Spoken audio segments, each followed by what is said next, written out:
was initially Geeks and Geezers. Geezers meant old, Right. geeks meant young.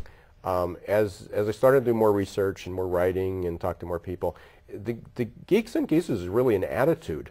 You have people that are, I've got mentors that are teaching me how to use social media and how to keep active and how to do things. And I'm 20 years, they're younger, they're in their 70s.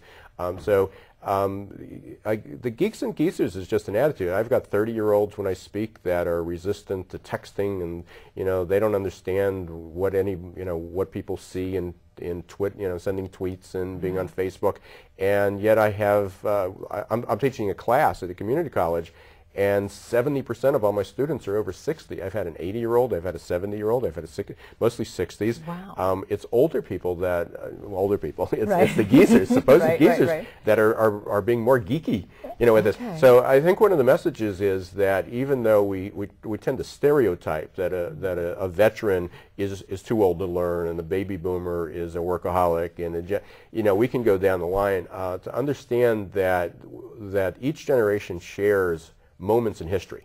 We can all share the high school memories and the college and the music and events, and whether it's JFK, when you mention JFK, somebody says, what's the most important moment? And they say JFK. To a baby boomer, it's the assassination.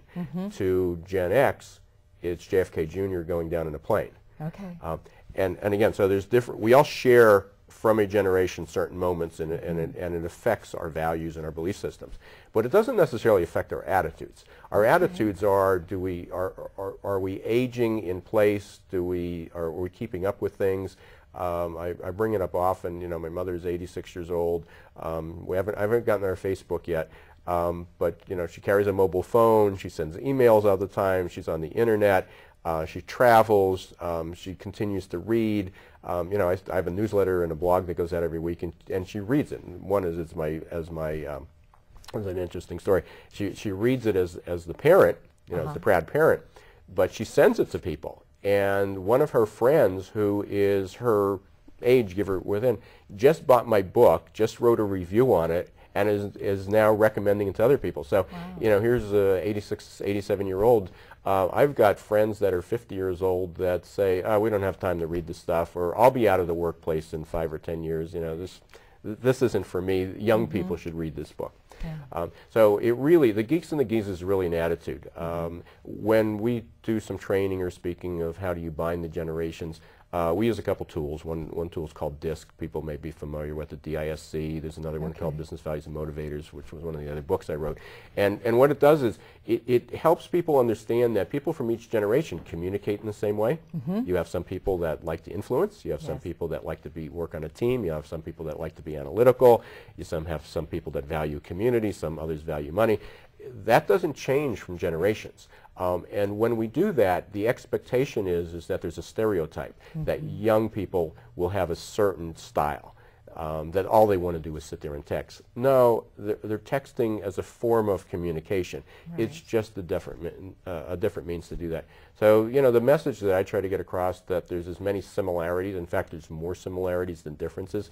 We just tend to focus on those differences, and that many times the Geeks and the Geezers has nothing to do with age. It has to do more with attitude. Wow. And if we just pay attention, we can see what that attitude is. Listening. And that's where social media, that's where both young and old seem to be getting engaged. I just reconnected with friends I hadn't spoken to in 20 years. You make those reconnections, and it's the old pen pal that you stopped writing. Why? Because people moved. You lost their address. They changed their name.